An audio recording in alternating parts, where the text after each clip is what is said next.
Louvado seja Deus. Saudar os nossos irmãos que têm assistido a esses vídeos em toda parte do mundo. Eu quero agradecer também aqueles que ainda não começaram a assistir, podem aproveitar, assistir, porque isso faz bem à alma. São vídeos puramente espirituais que têm a palavra de Deus e a instrução também das coisas espirituais. E agora, hoje vamos tratar um versículo simples, está no livro de 1 Tessalonicenses, é uma carta de Paulo aos Tessalonicenses, e no 1 Tessalonicenses, primeira carta, está no capítulo 5, um versículo muito famoso, que diz, no 17, é um versículo muito famoso, 1 Tessalonicenses 5, 17, orai sem cessar. Ou em outras palavras, orai sem interromper. Orai sem cessar. Uma oração ininterrupta. Orai sem cessar. Esta é a palavra. Vamos falar deste tipo de oração. Na verdade, ao vermos esse versículo, parece ser um versículo muito fácil, porque é curto. Só diz orai sem cessar. Então, orai sem cessar. Primeiramente, eu queria só falar para quem está a escutar e acompanhar este vídeo, que primeiramente é preciso sabermos o que é orar, no sentido bíblico, no sentido da palavra de Deus, orar. Eu costumo dizer que é diferente das rezas. Orar até precisamente quando nós voltamos para as palavras originais, em grego, não é? No Novo Testamento, nós encontramos que sempre que se fala de orar, essa coisa é direcionada ao verdadeiro Deus. Quer dizer, no Novo Testamento, a maior parte do Novo Testamento, não é? Que vê a língua original aqui, grego, a referir orar, o fulano orar, o profeta Elias orou a Deus, o Paulo orou ao Senhor, e qualquer personagem que está aqui na palavra de Deus, esta menção de orar ao Senhor está a se referir exclusivamente, unicamente, exclusivamente a Deus. Agora, o Novo Testamento não trata muito assuntos de aqueles que oraram para outros deuses, mas ele retrata orar para Deus. Então, primeiramente, orar sem cessar, estamos a falar de uma oração verdadeira, que é dirigido ao Criador.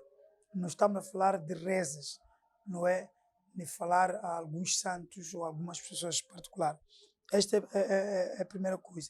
Agora, sem cessar, as pessoas que iam apresentar uma petição a Deus iam apresentar com esperança de ter um resultado logo a seguir.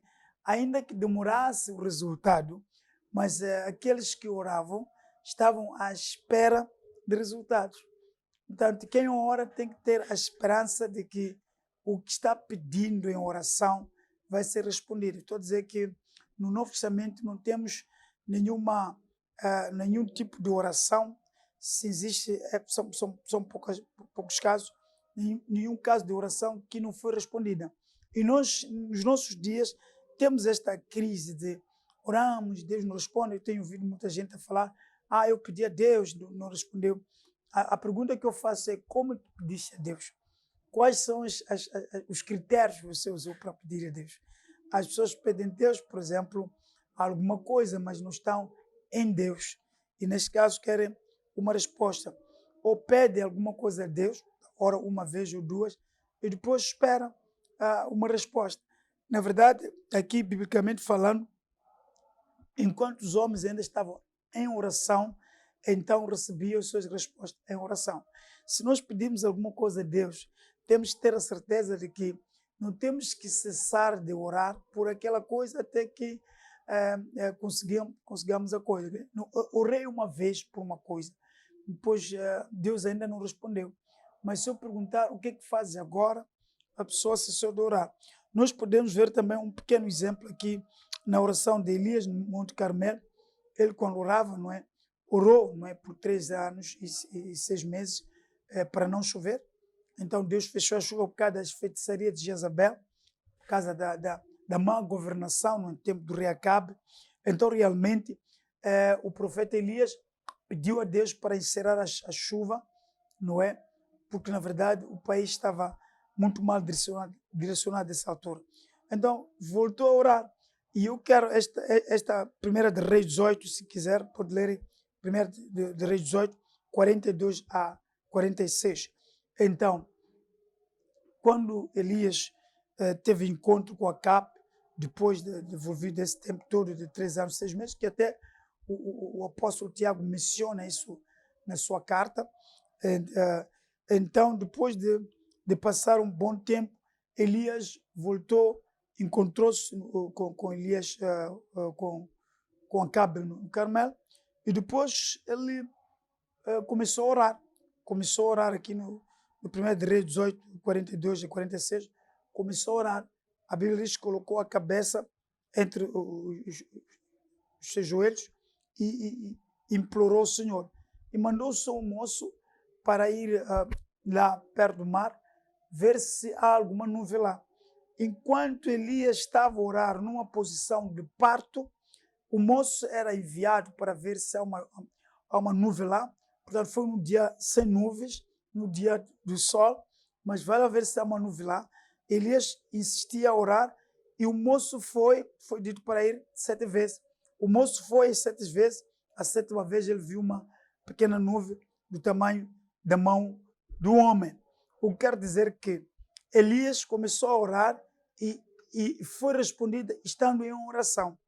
E esta é uma coisa muito, muito estranha para a nossa gente agora, porque ele faz uma petição em oração uma vez só e depois até esquece daquilo que pediu, entra nas outras coisas, faz outros pedidos de oração.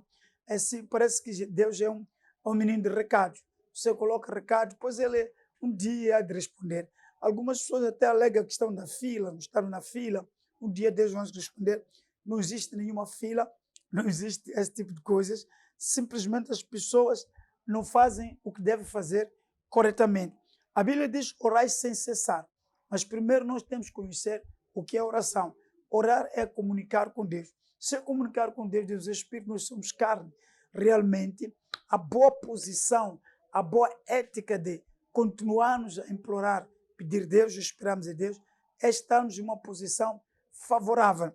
Eu estou a dizer, Elias estava em Carmelo, fora da cidade, e depois ali entrou, subiu para orar. E orou numa posição do parto. Portanto, estava a ver que essas coisas todas são importantes. Então, Elias queria que voltasse a chover. Portanto, não orava para a resposta não acontecer naquela hora. Então, por isso que o Tiago diz que era um homem como nós, tinha as mesmas paixões que nós temos, mas ele orou e depois a chuva parou, voltou a orar e choveu. E realmente isso é a resposta de uma oração sem interrupção. Orai sem cessar é uma ordem, vamos lá, é uma ordem aqui. Orai sem cessar quer dizer que a igreja não pode cessar de orar, os crentes não podem cessar de orar. Nós não estamos em casa aqui na terra, Paulo diz em outro lugar, não estamos em casa, mas casa é lá onde está o Pai. Aqui nós ainda estamos neste tabernáculo, a referir uma pequena palhota, estamos neste tabernáculo e não estamos em casa. Mas nós queremos tanto estar lá. Quer dizer, a nossa alma almeja estar lá no Senhor, mas nós ainda estamos aqui neste corpo. Enquanto estamos neste corpo ainda, não estamos em casa. Então, realmente, orar sem cessar é a necessidade que o nosso ser espiritual necessita enquanto estamos aqui nesta terra. Orar sem cessar. E cessar de orar é interromper a possível comunicação das bênçãos divinas para nós e a possível comunicação nossa com o soberano, porque realmente só em condições de oração.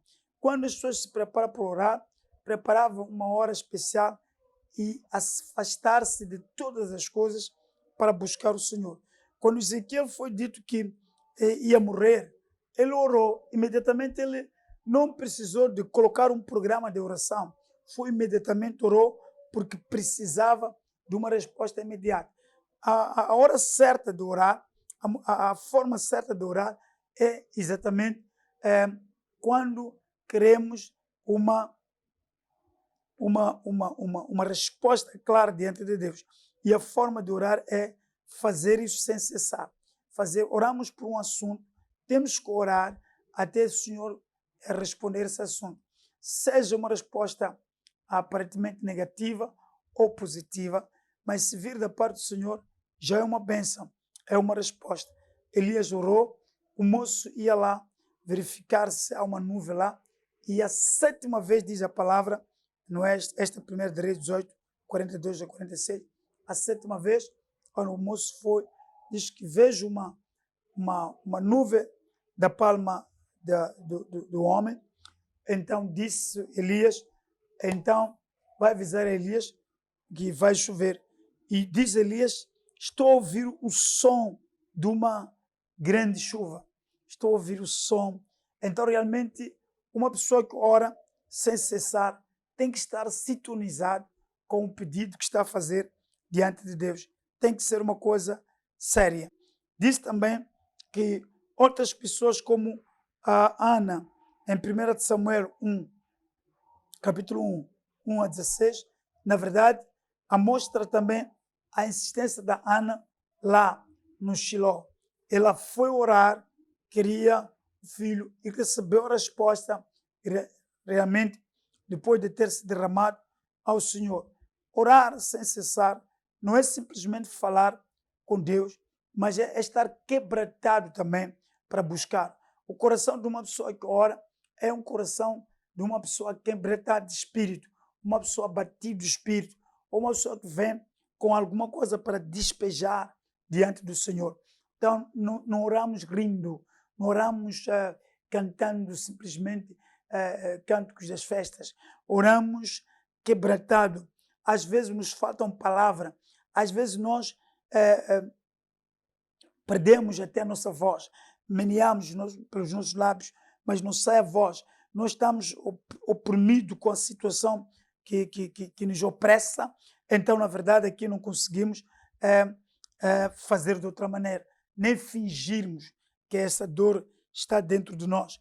Pode-se ver isso no nosso semblante, a pessoa que ora tem um semblante fechado, está notório que essa pessoa está aflito de alguma coisa. Então, ora-se até que Deus dê resposta. Queria o filho, é o filho que a Ana teve. A oração de Jesus no Getsemane, Jesus estava aflito, em Mateus 26, 36 a 46, estava aflito, e foi claro, o meu espírito está abatido até a morte, então velai comigo, e foi para um lugar de tiro de uma pedra, e prostrou e orou. E a oração dele não era com muitos enfeites, como as pessoas gostam de orar, dizer, Senhor sabe que eu sou santo, eu sou bonito, eu dou os dízimos, eu dou esmolas, faço jejuns. Não era isto. Era aquilo que estava na alma de Jesus, naquela altura, estava triste até a morte. Então ela derramou na oração a tristeza. Quero dizer aos irmãos que muitas vezes dizem, olha, eu não posso orar porque não sinto motivação. Jesus não sentia motivação. Se você recebeu uma revelação de que vai morrer e depois tem que ir orar, qual é a motivação que você tem? Está motivado pela morte. Uma pessoa motivada pela morte não existe. Todas as pessoas temem a morte. Então Jesus também estava com esta tristeza, a alma até a morte, mas orou. O que é orar? Orar nessas condições de estar triste de espírito é derramar esse espírito que está diante de Deus. A Ana estava aflita, então derramou isto diante de Deus, não diante dos homens. É necessário orar sem cessar. Orar sem cessar. Se nós orarmos por uma situação, estamos a pedir alguma coisa a Deus, temos que esperar em oração. É estranho, não é? Ouvir isto. Esperar em oração. Não, eu disse a Deus. Deus não é carne. Deus não precisa ter um momento que você pensa falar com ele está atento para ouvir. mas é preciso estarmos no estado de oração. Então, Daniel orou 21 dias, a Bíblia diz que desde o primeiro dia que você se preparou para orar, nós ouvimos lá, mas o rei da Pérsia. Quer dizer, a nossa oração até pode ser bloqueada no espaço. Nós sabemos que não lutamos contra carne e sangue, mas contra principados e potestades nos lugares celestiais. Pode ser bloqueado. Então, realmente, nós temos que pedir e continuamente estamos em constante oração. Aí Paulo vai dizer, orai sem cessar. Tanto orar sem cessar. Não é aquilo que as pessoas têm feito. Eu pedi alguma coisa a Deus, estou na fila à espera da resposta. Não vai chegar essa resposta, porque a oração tem que ser mesmo persistente e orar. O povo de Deus é do caráter, a característica do povo de Deus é oração. Eles vivem de oração, dependem de oração e continuam a instalar-se em orações. Portanto, é necessário pensar que orar sem cessar não tem um significado só, porque nosso pensamento aqui, talvez para alguns, é de que é só estar a orar, quando andar, ora, na rua, ora, todo lado, chega na sala de aula, ora, até o professor dizer que, ei, chega, já começou a aula. Não estamos a falar disso. Estamos a falar orar sem cessar. Há propósito para a oração. Há propósito para a oração. Por exemplo, eu digo que aquela vez Elias estava a orar, aqui em 1 Reis 18, 42 a 46, estava a orar para desfazer a primeira oração que ele fez de pedir para Deus encerrar a chuva, fechar a chuva. Então, realmente estava a orar para chover. Então, essas orações que nós programamos para pedir alguma coisa devem ser persistentes. Não devem se pedir uma vez e depois largar. Aliás, Elias orou, insistiu, orou, e Deus encerrou os céus para não chover. Orou de novo. Então, neste orar, nós estamos a ver aqui esta postura dele, uma postura de uma mulher que está de parto, serviço de parto, e depois aquela insistência de mandar o moço 7 vezes para lá no mar, ver se há uma nuvem. Enquanto ele estava naquela posição do parto, orando. O moço fez aquelas idas e voltas até 7 vezes, e a 7ª vez trouxe a resposta. Mas onde que estava Elias? Estava no Monte Carmelo, na posição do parto, orando. Estou a dizer que ele faz uma petição, mas espera que naquela petição haja resposta. Então a resposta encontra o profeta orando. E temos a Ana. A Ana foi lá orar, despejou tudo que tinha na alma, até que a resposta saiu do próprio Eli. Então vai, Deus dê tudo. E o semblante dela estava muito alegre depois daquele jejum e oração intensa ali. Então voltou. A Bíblia diz que Elicana, seu marido, conheceu a ela e concebeu. Não só isso, temos também o Senhor Jesus. No tempo de aflição, Jesus fez muitas orações. Quando nós lemos o Marcos 1, versículo 35, ele diz que ainda cedo de madrugada foi para um lugar deserto para orar. Mas aqui nós estamos a ter, era para a pregação do Evangelho, aquela oração, mas aqui em Mateus 26, 36 a 46, nós encontramos uma oração de um homem abatido, triste, porque, na verdade, viu a revelação da sua própria crucificação. Então, o Senhor Jesus, aqui, ele vai, mas antes de ir, fala para os seus discípulos, olha, o meu espírito está entristecido até a morte, mas vamos velando comigo para lá. E foi a uma distância de lançar uma pedra e prostrou ali e orou. E a oração era, Pai, se esse cálice pode passar de mim sem eu provar, faça só a vontade, mas não a minha vontade. E realmente aquele cálice era o sofrimento de Cristo na cruz Calvário. Em parte, ele já estava a ver ali aquilo que vai ser o fim da vida dele, mas foi orando até que chegar o tempo de os seus adversários prender a ele a orar. O crente tem que estar em oração, orar sem cessar. Portanto, está a dizer que temos vários programas de oração. Então, orar sem cessar não implica que estar a orar todo o tempo. Até as pessoas, quando saúdam no caminho, dizem, aleluia, estou em oração, irmão. Depois vai andando, depois chega no serviço, entra cantando, louvando, orando, e depois quando o chefe te chama, chefe, sim, estou em oração, estou a orar sem cessar. Não é isso que a Bíblia aqui está a falar. Está a falar que nesses propósitos de oração que temos, se é um programa que nós temos que orar naquele programa até haver resposta. Disse eu na introdução que as respostas, as orações da Bíblia, elas têm sempre a resposta. A maior parte das orações feitas pelos santos tiveram a resposta. Perguntamos hoje, será que hoje Deus não responde às nossas orações? E a minha pergunta que eu faço para esse tipo de pessoas é, será que nós oramos da forma correta para mexer o coração de Deus para nos mandar as respostas? Eu disse que foi dito a Daniel, que desde os primeiros dias que empreendeu aquela oração de 21 dias, não é? Diante de Deus, eu creio que era parcial, desde que empreendeu aquela oração para orar, e realmente Deus diz que logo no primeiro dia que você começou a se organizar para orar, eu ouvi a oração. E depois a resposta foi enviada.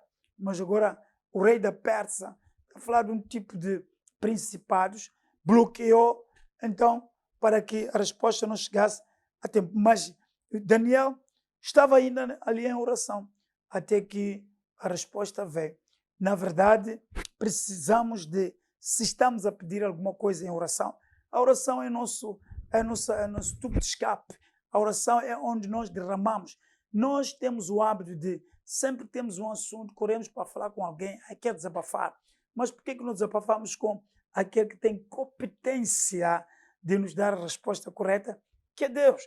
Então, realmente, esse é o orar sem cessar que Paulo está a referir. Alguém, e o próprio Paulo, ele esteve em um problema, aquela situação da espinha na carne, no livro de Coríntios.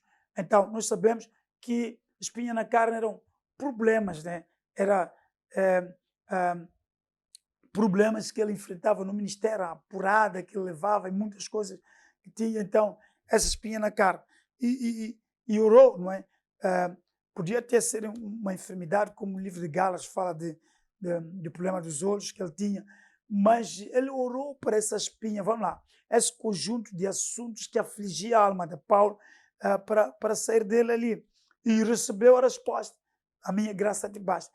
Quer dizer, as orações bíblicas, nós sempre encontramos que elas têm alguma resposta, não é? O homem prepara-se para orar e tem resposta. E é a questão porque que eu vim ministrar esta palavra, orar sem cessar. E por que agora as respostas parecem são raras ou são dadas a alguns, nós temos notado. Há um homem de Deus ali, aquele homem é forte, vamos lá e vai orar por ti e a coisa vai acontecer. Eu quero dizer aos queridos irmãos que estão a me ouvir que, olha, por favor, creiam em Deus. Quando você vai orar, creia que terá a resposta e terá, mas ora de uma forma correta. Não vai simplesmente jogar palavras sem nexo, ora de uma forma correta. Se nós lemos até algumas orações, vamos ver, por exemplo, a oração de Salomão em Reis. Ele ora para a consagração do templo, ele ora pedindo a sabedoria, mas a notar que todas as orações que ele faz, ele ordena a oração. A oração tem que ter uma certa ordem. Ordena a oração. Ele fala, tu estiveste com meu pai Davi e prometeste isto, então liga ele, então que daria, que o filho que seria dele construiu a casa, então tu me deste essa graça de eu construir a casa, já construí a casa, Senhor. E eu quero então que todas as pessoas de Israel que estiveram nos países vizinhos, então orar virado para este lugar, ouça as suas orações. Então realmente a oração de Salomão não é vã, não é uma oração vã, porque há a oração que não tem substância. Nós falamos de coisas que Deus não é, nós falamos de coisas que Deus nem está registrado isso na vida, no livro de Deus. Então nós oramos coisas do tipo, Senhor, tu sabe, a tua casa aí em cima é bonita, eu também quero uma casa bonita. Isso não existe. Isso não existe. Aquelas pessoas oraram segundo a vontade plena de Deus, segundo a vontade perfeita de Deus. Eles concordaram com a vontade expressa de Deus, realmente especificada, e eles repetiram essas palavras, repetiram esta ordem. Quando nós oramos, escuta bem o que estou a dizer, quando nós oramos, falamos palavras vãs. Talvez Deus não toca nada nisso aí. Mas quando nós oramos, tocamos as coisas específicas, aquilo que mexe com Deus. Por exemplo, naquela altura, Deus queria um profeta, Ana queria um filho. Então, Ana, quando orou a Deus, disse: olha, esse filho vai ser um nazireu. Eu não vai passar uma navalha sobre ele. Então, em outras palavras, já que Deus está a querer um profeta, o filho será nazireu, logo, Deus já tinha ali um profeta. E isto é orar segundo a vontade de Deus. Você não pode orar, falar coisas da sua cabeça, depois dizer: Deus responda. Eu quero um marido, porque esse marido que tenho não é bom. Então Deus responde. Isso não vai acontecer. Isso não é segundo a vontade de Deus. Essas orações duram milhares e milhares de anos. As pessoas morrem a orar e não têm resposta. E juro, talvez eu não estou a orar direito, vou pedir oração, sei lá aonde. E vai pedir oração na mesma perspectiva errada. E, na verdade, há alguns homens que só oram, não dizem nada, só oram. Mas Deus é organizado, Deus é fiel. Quando a nossa oração estiver dentro dos padrões espirituais eclesiásticos aceitáveis, Deus responde. Aqui, esse é o nosso orar sem cessar. Orar sem cessar. Eu falei como orar, quais são as circunstâncias em que você não tem que cessar de orar. Não estamos a falar de alguém que sai de casa orando, falando sozinho, teu serviço. Não estamos a falar disso. Estamos a falar orar sem cessar. Dentro dos propósitos daquilo que você está pedindo a Deus, por favor, não cesse de orar. E ora segundo a vontade explícita de Deus, segundo a vontade perfeita de Deus. Você não ora primeiro egoisticamente, como as pessoas dizem: eu quero, tudo é eu, para eu, tudo é eu. Eu, meu, para mim, tudo isso. Ora segundo a vontade específica de Deus. Os grandes homens que tiveram resposta extraordinária, que nós até queremos imitar. Eu sou Elias, eu sou o profeta Jeremias. Essas pessoas tiveram em mente a vontade plena de Deus. A vontade plena de Deus. Por favor, antes de organizar sua oração, pensa se este pedido que você quer fazer enquadra na vontade plena de Deus. Se não enquadra, na verdade, pode esperar, não é, o tempo necessário que Deus vai responder. Porque às vezes nós temos que ouvir Deus a nos responder dentro dos seus próprios planos. Que Deus ajude a compreender a profundidade de orar sem cessar. Resumindo, finalizando, aliás, temos que orar. É necessário orar, não rezar, orar. Orar é falar com Deus, rezar é repetir alguma coisa que escreveram acerca de qualquer coisa divina. Mas orar é falar com Deus. Se queremos falar com Deus, temos que falar corretamente, segundo a vontade plena de Deus. Então, e diz Tiago, se pedirmos alguma coisa segundo a vontade dele, ele nos dará. Ele fará, segundo a vontade de Deus. Ele não falha, ele dá. Que Deus abençoe ricamente aquele que esteve a escutar este estudo, pode crer que Deus está aí para te escutar, para responder. Mas faça uma oração clara, específica e ordenada, para que Deus te ajude. E ora sem cessar. Portanto, não ora uma vez, depois começa, como diz as pessoas, ora depois agradece. Não. Tu pode estar em Deus, até sentir, não é, que a sua alma quase derramou-se no altar do Senhor. Porque este é o problema. Se a própria oração não me comoveu, como é que vou comover a Deus? Se não comove até aqueles que podem escutar aqui em volta. Há um tempo que eu orava nesta zona, quando começávamos nossa igreja, as pessoas diziam que há um Senhor que ora aqui. Eles traziam pessoas doentes para mim e eu não conhecia essas pessoas. Só que vimos de madrugada a sua oração. A pessoa que ora comove todas as coisas pelo poder da oração para perto de si. Naturalmente, a oração que nós fazemos com fé, ela tem resposta. Que meu Deus de Abraão, Isaac e Jacó te abençoe rica e poderosamente agora aqui e para toda a eternidade. Até o próximo vídeo. Muito obrigado por ter me escutado. Deus te abençoe rica e poderosamente. Também não escutaste só a mim, mas a Deus e ao Espírito Santo também de Deus, dono dessa palavra que nós lemos aqui. Que Deus te abençoe. Amém.